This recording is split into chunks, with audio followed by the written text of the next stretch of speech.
Hello, ladies and gentlemen, and welcome back to Georg Mack Plays the Classics. You know what? Until I played through Kid Icarus this time, I never made it past stage 1-1. I didn't have the patience with the game to do it. Now I've beaten Kid Icarus, and I feel like I've accomplished something with my life. Now, it's not an amazing game by any means, but it's adequate to good. You are Pit. You need to escape the underworld and stop Medusa, who took over the palace in the sky and captured Palutena. You start off very weak as you jump upward to leave the underworld beneath you. Snakes appear and you have to shoot them and collect the hearts they drop. Then all sorts of other enemies appear. You have to shoot them as well. Be careful not to jump so high as to lose your safety platforms until you're ready. You could end up having to start a level over if you're not careful. Kid Icarus is not an easy game. You will get hit a lot and you will die. This is discouraging, but with a little persistence, or a rewind feature, you can pull it together and get through the beginning stages and start to power up. You need to earn points through killing enemies and collecting hearts in order to gain more stamina and strength. There are 4 stages: the Underworld, Overworld, Sky World, and Palace in the Sky. At the end of each stage is a fortress. Each stage also features doors that, when you go through, take you to one of several rooms. You could run into a store which will offer you a few items for the price of some of your hearts. The black market has very expensive items.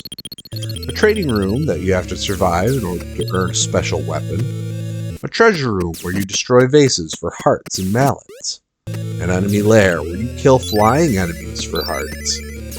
A sacred chamber that will grant you a power-up to your weapon as long as you're strong enough to have earned it. The most helpful room are the hot springs, which allow you to heal up. The fortresses bail on the linear stages and instead have you navigating a maze. Enemies respawn between rooms, allowing you to grind for points and hearts until your heart is content.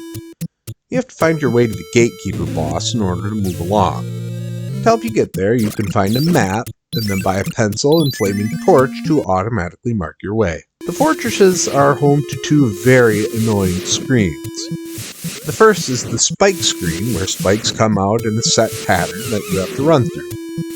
The second are the eggplant wizards.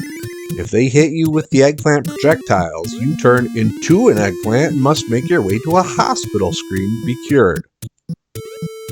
None of your weapon upgrades work in the fortress, so you'll feel underpowered. However, you can press the select button to switch to your mallet and crack open the statues strewn about the screens. These will give you centurion friends that will appear and help you against the gatekeepers. The first gatekeeper is Twin Bellows, a devil dog with 2 heads who spits fire. I found getting behind him was the best tactic. Q-Draw is the gatekeeper for the overworld. He just jumps in arcs, so you avoid him and shoot him in the head for what feels like forever. The boss in Skyworld is Pandora, a floating head that turns into a shadow and 2 bubbles that fly randomly around the room. They're pretty easy to avoid. Defeating gatekeepers is pretty easy, and I didn't find I got much help from the Centurions, who would basically come on screen and die. Each boss gives you one of the sacred treasures, the mirror shield, light arrows, and wings of Pegasus, which you use in stage 4 to become an unstoppable flying killing machine. Your final challenge is Medusa, who has a giant eye that shoots a stone glare your way. Good thing you have the mirror shield, which negates the stare. Snakes also jump from Medusa's head and act like Q-Draw. You have to fly up and down, shooting when you're on the same level as the eye, avoiding the snakes, and making sure your shield is up when getting hit by the glare. The game seems kind of unbalanced in stage length. It took me just under an hour to get through the underworld, and then about an hour 50 minutes to get through the rest. It's probably why I never got past the underworld in my other attempts at playing Kid Icarus through the years. Stage 4 only takes about 8 minutes to complete, which was odd compared to the rest of the game. You get one of 4 endings based on your heart count, health meter, arrow power, and enchanted weapons carried. My arrow power wasn't maxed, so I missed out on a kiss from the goddess. When it comes to grading Kid Icarus on Nintendo, graphics get a 3.0.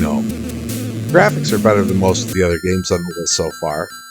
Sprites are still made of relatively few colors. Sound gets a 3.5. The music and sound are memorable and mostly quite good. Gameplay gets a 3.0. Gameplay is fine. Enemies follow patterns. The loop involves killing baddies and powering up. My only real complaint is Pit can move kind of slippery. Difficulty gets a 3.0. I think the underworld is very difficult, then the curve flattens as you power up. Fun factor gets a 3.0. I had more fun than I thought I would have after I got through the underworld. Overall, Kid Icarus earns a 3.1 and gets a B. It's a solid title that should have gotten a sequel on NES or SNES. Unfortunately, it only got one on the Game Boy. Well, that's going to do it for me for today. Please make sure to like this video and subscribe to Head Drop Productions on YouTube, because I want you here for each and every video release we do, because it is your destiny.